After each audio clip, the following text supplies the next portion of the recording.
네, 그럼 추석 연휴 정치권 소식 두 분과 함께 바로 짚어보도록 하겠습니다. 오늘 최수영 제20대 대통령직 인수위 전문위원 김진욱 전 더불어민주당 대변인 나오셨습니다. 두 분 안녕하십니까? 예, 두 분께 먼저 여야 의정 협의체 관련 질문을 드리겠습니다. 추석 연휴 전에 출범을 하니 많이 했는데 결국 무산이 됐습니다. 그리고 한동훈 대표의 경우에는 이 추석 연휴 동안에 의료계를 이제 설득을 하겠다라는 입장을 보였습니다만은 일단 당장 정부와도 의견차가 좀 보이기 때문에요. 이게 바로 좀 해소가 될 수 있는지가 사실은 좀 물음인데 어떻게 좀 전망하시는지요? 일단 많은 국민들께서 여야 의정 협의체가 추석 연휴 전에 이제 모여져서 출범을 해서 거기에서 많은 다양한 의제들을 얘기 나눌 수 있기를 기다리셨을 텐데 그렇게 되지는 못한 것 같습니다. 지금 추석 연휴 기간 동안에도 여야 의정 협의체를 가동시키기 위해서 많은 분들이 함께 노력하고 또 특히 오늘 이재명 대표 같은 경우에는 종교계까지 찾아가서 많은 도움을 좀 요청드리고 했는데 문제는 지금 여야 의정 협의체가 그 개문발차 하기에는 상당히 어려운 조건들이 있다. 특히 의료계가 참여하지 않고서 여야 의정 협의체가 출범하는 것이 큰 의미를 가질 수 있는 부분이 아닌데 지금 상황에서는 굉장히 좀 회의적인 게 아닌가라는 생각이 듭니다. 왜냐하면은 정부에서는 이미 상당히 많은 부분들에 대해서 논의할 수 있다, 열려져 있다라고 하지만 의료계가 주장하고 있는 가장 핵심적인 사안에 대해서는 그런 여지를 닫고 있기 때문에 특히 2025학년도 의대 증원 증가분 문제 이런 부분들에 대해서는 더 이상의 논의는 없다 이렇게 아예 못을 받고 있는 상황이잖아요. 이런 상황 속에서 의료계가 과연 참여할 수 있을지 그런 부분들에 대해서는 좀 상당히 회의적인데 이번 추석 연휴 때 많은 분들이 지금 걱정들이 많지 않습니까? 특히 응급실 뺑뺑이라든지 이런 부분들에 내 가족, 우리 형제들이 포함될 수 있을지도 모른다는 불안감, 이런 불안감들을 좀 해소시켜주기 위해서라도 속히 여야 의정 협의체가 좀 개최돼야 할 필요성이 있다 이렇게 보고 있습니다. 민주당에서는 이 책임을 정부 여당으로 좀 돌리고 있어요. 그러면서 대통령이 사과를 하든지 책임자를 경질을 하든지 아니면 말씀하신 것처럼 원점 대논의에 대해서 좀 이야기를 하든지 최소한의 성의를 보여야 하는데 지금 이걸 일부러 걷어찬 거 아니냐. 대정부 질문에서도 사과의 기회를 줬는데 하지 않았느냐라면서 화살을 돌리고 있는데 이 부분에 대해서는 어떻게 보십니까? 그러니까 민주당이 이렇게 대승적으로 사실 여야정 협의체를 이렇게 출범시킬 때는 민주당 야당도 이 문제에 대해서 위기의식에 공감하고 있구나 이렇게 평가를 했는데 사실 대통령의 사과 그다음에 복지부 장차관의 경질 이런 식으로 얘기를 하면은 사실 이 문제가 더 꼬이죠. 사실 왜 그러냐면은 저도 복지부 장차관들에 대한 책임 문제는 당연히 어떤 식으로 논의가 돼야 된다고 봅니다만 지금 이렇게 둘 다 말하자면 경질해버리면 누구랑 타협하고 대화합니까? 그러니까 그건 얘기가 안 되는 거고 대통령의 사과도 마치 그럼 이 개혁 과제를 대통령이 잘못 인식했다라고 인정하라는 얘기인데 그렇게 되면 항복선언을 요구하는 거나 다름없는 이른바 이건 협상을 하자는 거지 아니면은 그냥 책임을 정부에게 돌리고 민주당은 면피하고 강 건너 불구경하듯 팔짱을 끼고 있겠다는 건지 사실 저는 좀 그런 배경에 의문이 가요. 이 문제도 그렇잖아요. 최근 국회의장이 민감한 법안 처리를 추석 뒤로 미루면서까지도 우리가 이런 신뢰관계가 깨지면 안 된다고 해서 여야정 협의체를 출범시키는데 그 일조를 한 건데 그렇다면 민주당도 최근 한동훈 대표가 분명히 얘기했잖아요. 2025년 문제도 이 테이블에 올릴 수 있다. 그러니까 의료계 꼭 좀 와달라 이렇게 했으면 거기에 힘을 좀 실어주는 방향으로 얘기를 했으면 좀 어땠을까 싶어요. 그래서 저는 의료계 마찬가지입니다. 어쨌든 지금 여당은 정부는 좀 여기에 대해서 미온적이지만 한동훈 대표가 이것도 우리가 테이블에 놓겠다고 했으면은 당연히 들어온 게 맞다고 보는데 자 지금 응급실 뺑뺑이 위기라죠. 이게 심화되면 어디로 갑니까? 바로 중환자실로 갑니다. 이게 그냥 눈에 보이는 일인데 의료계가 정부가 이렇게까지 양보했는 사안을 정말 거부한다? 저는 이거는 좀 온당하지 못한 일이라고 분명히 보는데 민주당도 여기에 대해서 괜히 이렇게 더 분란을 부채질하기보다는 의료계를 설득하는 데 일조를 해줘야 이 문제가 풀리지 않겠습니까? 좀 그런 대승적인 모습을 좀 보이는 게 필요하다고 봅니다. 민주당도 대승적인 모습이 필요하다라고 말씀을 해주셨는데 실제로 그제 그러니까 연휴가 시작되기 하루 전에 대통령이 의료 현장을 찾았고요. 좀 정부의 진정성을 믿어달라라고 강조를 했는데요. 이 이 내용과 어떤 움직임에 대해서는 어떻게 그럼 보셨습니까? 그러니까 대통령이 의료 개혁을 하겠다라고 하는 그런 취지와 진정성에 대해서는 저희도 일부 동의를 하는 게 있죠. 그렇기 때문에 의사 정원을 늘리는 부분도 저희가 동의를 한 겁니다.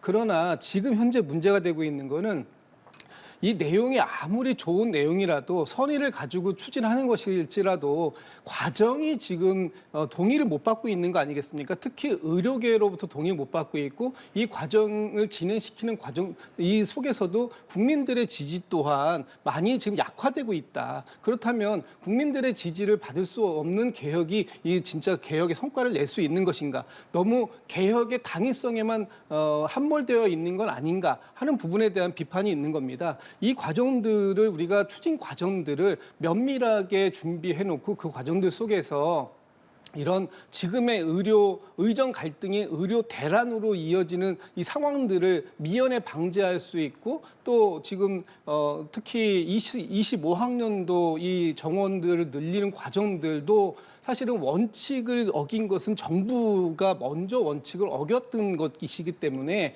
이 과정들 속에서 이런 것들에 대한 비판이 지속되고 있는 것이고요. 이 과정들을 빨리 좀 수습을 하려면 정부가 조금 더 전향적인 자세를 보여줘야 된다. 좀 전에 정부가 많이 양보했다고 말씀하시는데 의료계나 저희 야당 입장에서 봤을 때 정부의 양보? 글쎄요. 어느 부분을 양보했는지 잘 모르겠다라는 것이고 한동훈 대표에게 조금 더 적극적으로 이 취지를 여야 의정 협의체를 출범시킬 수 있도록 좀 여지를 남겨줘야 되는데 한동훈 대표가 지금 운신의 폭이 너무 좁다. 이 상태에서는 여야 의정 협의체의 의료계의 참여를 독려시킬 수 있는 그런 그 가능성은 좀 많이 약한 측면이 있다. 이렇게 판단할 수밖에 없을 것 같습니다.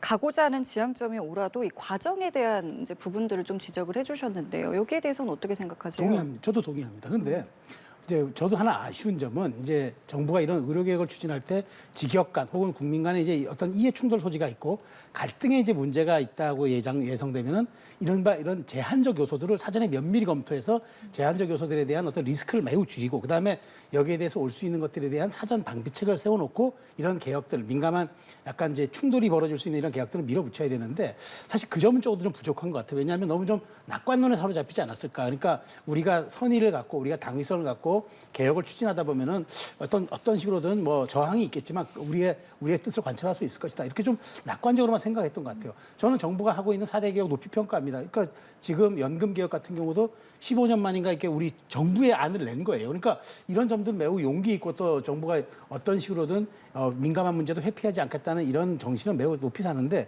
이 문제에 대해서 그래도 정부가 이제까지 2026년은 그 앞으로 인원 증원에는 우리가 절대 불가라고 논의는 불가라고 했는데 어쨌든 그것도 양보했잖아요. 양보했고 그다음에 여러 가지 이제 물론 이제 현장에 대한 처우 개선도 있지만 기본적으로 앞으로 정부가 제로 베이스에서 논의하겠다. 그러니까 의사들 직역이 너무 다양하다 보니까 그럼 당신들이 통일된 안이라고 원래 얘기했는데 이제는 그 통일된 안이 아니더라도 안을 가져오면 받겠다라고 그러니까 논의해보겠다고 얘기했잖아요. 그러니까 이렇게까지 어쨌든 전향적 자세를 보이면은 저는 의료계도 응답해야지. 의료계는 지금 더 강하게 나오면서 우리는 원점 재검토 없이는 한 발짝도 우리는 움직이지 않겠다. 아니 그럼 도대체 어떻게 협상하자는 겁니까? 그러니까 2025년에 대한 논의도 안으로 들어와서 논의해야지 밖에서 삭발하고 저항한다고 그게 해결되는 문제 아니지 않습니까? 그래서 저는 어쨌든 지금 사실 또 이게 그러니까 의대 증원 문제가 의료계획의 아주 본질도 아닙니다. 사실 일부분이에요. 우리가 나중에 이제 이 의료 현장이 좀 더 정상화되려면은 이게 한 일부분인데 이게 마치 전부인 것처럼 밀어붙인 정부도 약간 그 낙관론에 사로잡힌 것도 문제지만 마치 이걸 가지고 고리로 직역 이기주의처럼 비춰지는 의협의 문제도 저는 상당 부분 이건 국민적 비난을 피할 수가 없기 때문에 어찌되었든 지금 한동훈 대표도 승부수를 걸은 겁니다. 정치적 승부수를 걸었는데 여기에 의료계의 어떤 참여를 이끌어내는 여부가 진짜 이건 가장 민감한 사안으로 남은 것 같습니다. 알겠습니다. 그리고 대통령 발언 하나만 좀 여쭤볼게요. 대통령 직속이죠. 국민통합이 3기가 출범을 했고 이 출범식에서 대통령이 반개혁 저항이 계속되고 있다. 개혁의 길을 가로막고 있다라는 이제 발언을 해서 뭐 여러 가지 해석이 좀 나오고 있는데 어떤 의미로 보셨습니까? 뭐 4대 개혁을 그냥 계속 추진하겠다. 나는 네. 이제 역사에 남는 대통령을 평가받겠다. 이런 의미가 있는 것 같아요. 그러니까 지금 3기 출범이시잖아요. 말씀하신 것처럼 1기는 청년과 사회적 약자를 우리가 보호하겠다는 게 1기 슬로건이었고 2기는 동행이었습니다. 이번 3기가 뭐냐면은 공감 상생 연대입니다. 주제가. 그래서 저는 어쨌든 국민통합위가 이런 일들을 앞으로 추진하는데 벌써 이제 임기 3년 차 접어들지 않습니까? 그러다 보니까 앞으로 정부가 여기에서 말하자면은 머뭇머뭇하다 보면 이 골든타임을 다 놓친다 그러니까 저항은 계속되겠지만 정부가 4대 개혁만큼은 최소한 이걸 가지고 우리가 평가를 받겠다. 그러니까 국민통합위가 공감과 상생의 연대에 대한 정신으로 이 문제를 함께 논의해달라면 그런 메시지를 낸 것 같은데요. 저는 어찌든 윤 대통령이 용기 있게 나가는 건 좋습니다만 제가 아까 말씀드린 대로 제한적 요소들이 사전에 다 좀 더 면밀히 세심히 검토되고 정책은 추진되는 게 성과를 진짜 실질적으로 거둘 수가 있다. 요거 조금 다시 한번 생각했으면 좋겠습니다. 네, 알겠습니다. 자, 연휴가 시작됐고요. 양당 대표의 움직임도 살펴보도록 하겠습니다. 먼저 한동훈 대표 같은 경우에는 연휴 첫날이었던 어제 SNS에 이런 글을 올렸습니다. 국정원의 대공 수사권을 폐지한 것과 관련해서 민주당이 왜 이랬는지 묻고 싶다라는 글을 올렸고요. 그에 앞서서 이제 북한이 우라늄 시설을 공개한 것을 두고도 민주당의 어떤 그 대북 굴종 외교의 결과다라는 말을 앞서 하기도 했는데요. 이 연휴를 앞두고 이런 어떤 발언들의 흐름에 대해서 어떻게 좀 보고 계시는지요? 글쎄요, 뭐 지금 그 한동훈 대표께서 어떤 취지로 말씀하셨는지는 제가 잘 모르겠습니다만 지금 현재 의료 대란이라든지 아니면 김건희 여사 특검이라든지 최혜병 특검법이라든지 이런 부분들이 국민들이 더 큰 관심을 갖고 있는 대목 아니겠습니까? 그런 부분들에 대해서는 이런 방구도 없으시고 무슨 이 철진한 색깔론을 말씀하시는 것도 아니고 민주당에 대해서 대북 외교를 굴종적으로 했다고 그러는데 민주당이 집권하던 시절에 대북 외교 민주당이 단독으로 했습니까? 미국하고 철저한 공조 속에서 해왔던 일들이고요. 지금 사실상 민주당이 북한의 우라늄이라든지 이런 부분들을 사실상 지원한 것이다 이런 얘기를 하는데 민주당 정부에서도 문재인 정부에서도 대북 제재에 대해서는 철저히 같이 국제적 공조를 해왔던 사안입니다. 어떤 걸 가지고 사실상 지원했다고 말씀하시는지 잘 모르겠습니다.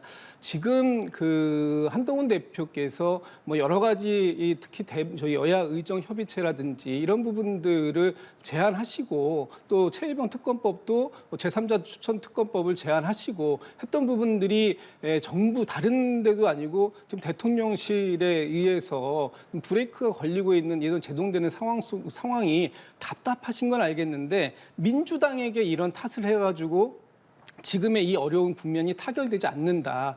직전에 엊그저께 직전에 있었던 갤럽 여론조사를 보더라도 지금 대통령의 지지율과 국민의힘의 지지율이 동반 하락한 부분들이 왜 하락했는지에 대한 좀 인식을 좀 하셔야 될 필요가 있다. 지금 중요한 건 남 탓을 하기보다 지금 현재 이 집권 여당과 대통령께서 어떻게 국정을 운영하고 있고 그것에 대해서 국민들이 어떻게 평가하고 있는지에 대한 면밀한 진단이 우선이다. 저는 이렇게 생각합니다. 예.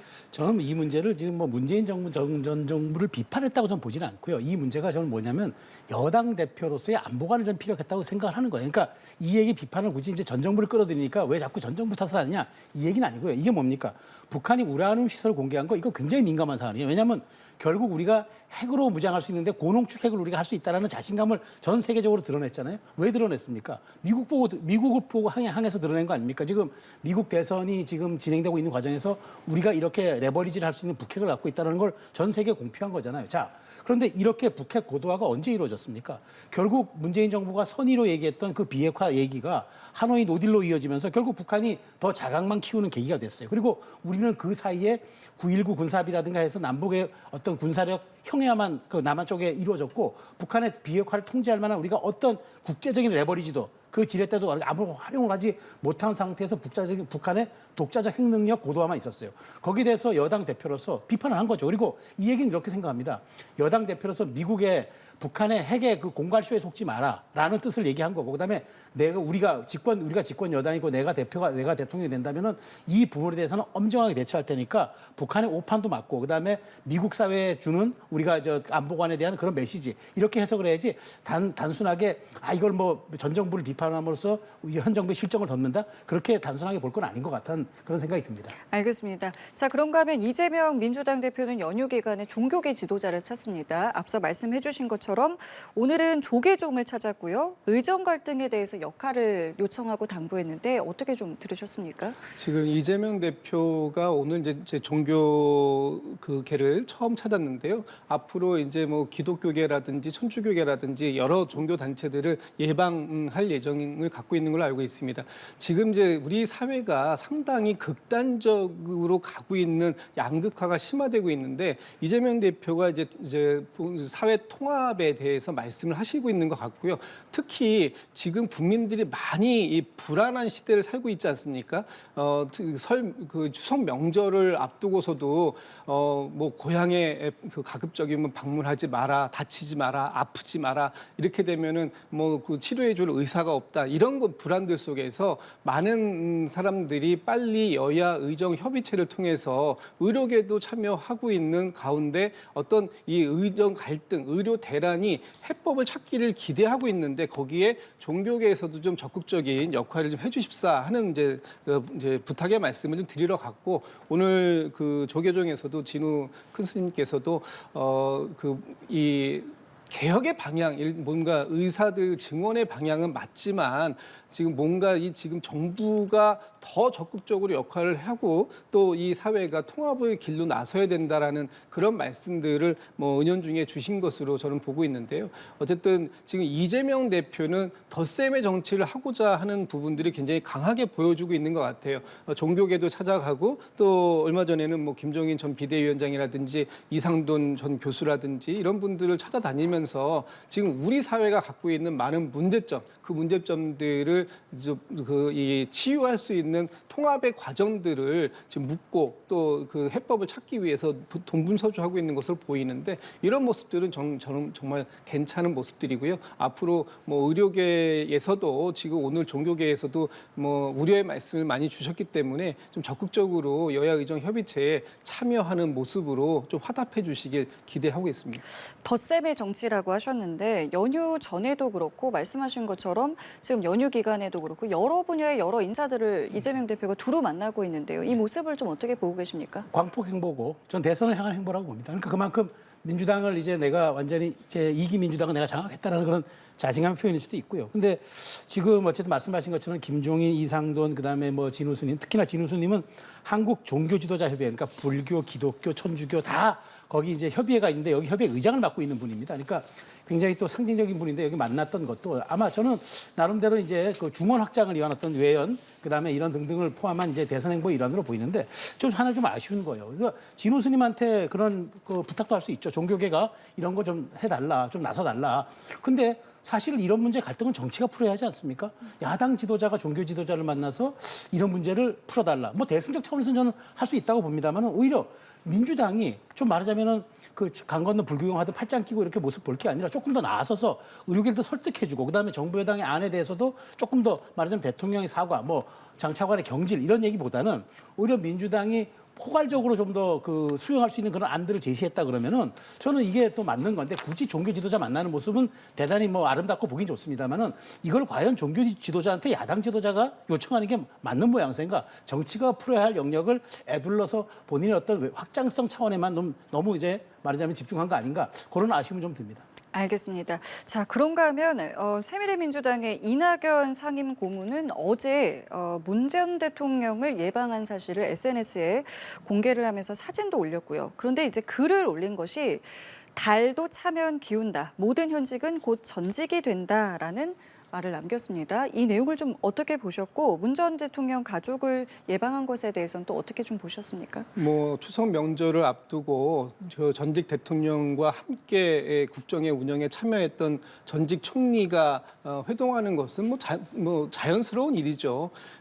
어제 이낙연 전 총리가 이제 SNS 남기신 글들을 보면 사실 윤석열 정부에 대한 경고성 메시지가 들어있는 거 아니냐라고 정치적으로 해석해 볼 수 있는데 지금 윤석열 정부도 이제 다음 달 정도가 되면 집권의 절반, 반환점을 돌게 되지 않습니까? 그렇다면 이제 이 윤석열 정부도 임기가 이제 내리막길로 가고 있는 것이다라고 이제 보여진다면 여기서 얘기한 다리 차면 자연스럽게 기운다라고 얘기하는 그런 시점에 그 가운데쯤에 서는 셈이 되는 것이죠. 지금 현재 윤석열 정부가 아주 그 기세 강한 그런 검찰권을 동원해서 전직 대통령 일가에 대한 정치 탄압성 수사를 하고 있다 하더라도 언젠가 윤석열 대통령도 현직에서 물러나 전직 대통령이 되는 순간이 올 것이다. 그 상황도 그 감안하라는 어떤 이 경고성 메시지가 전 들어있는 것으로 해석이 되고요. 지금 김건희 여사의 이 명품백 사건이라든지 아니면 도이치모터스 주가 조작 사건에 관한 검찰의 이 수사 결과 또 이런 방향성 이런 부분들에 대해서도 어느 정도의 그 경고성 메시지를 여기 담고 있다 이렇게 보여집니다. 이 메시지를 어떤 뜻으로 들으셨습니까? 저는 뭐 크게 의미 부여할 건 없는 것 같고 다만 최근에 그 이낙연 상임고문을 둘러싸고 정계 은퇴 해프닝이 있었어요. 본인 정계 은퇴를 한다 안 한다 근데 그게 가짜 뉴스다. 결국 이제 해프닝으로 번복이 됐는데 내가 아직 정치적으로 건재하다 그 얘기를 윤석열 대통령에 대한 그런 견제성 발언으로 본인의 존재감을 입증한 거지. 사실 지금 뭐 추석을 앞두고 전직 총리가 전직 대통령을 예방하는 게 큰 무슨 뉴스가 되겠습니까? 가서 이 얘기를 함으로써 아직도 나도 야권의 한 축이라는 것을 보여주고 싶었던 것 같고 저는 그 의미 이상의 뭐 큰 더 의미를 부과하고 싶지는 않은데 다만 여기에서 문 대통령 가족을 둘러싼 검찰의 수사 이 겨냥했던 본인의 여기에 한 발을 보태면서 본인도 야권의 한 축이라는 걸 그걸 좀 얘기하고 싶은데 방점이 찍히지 않았나 저는 그렇게 분석합니다. 알겠습니다. 오늘 두 분 말씀은 저희 여기까지 함께하겠습니다. 지금까지 최수영 제20대 대통령직 인수위 전문위원 김진욱 전 더불어민주당 대변인과 함께했습니다. 두 분 감사합니다.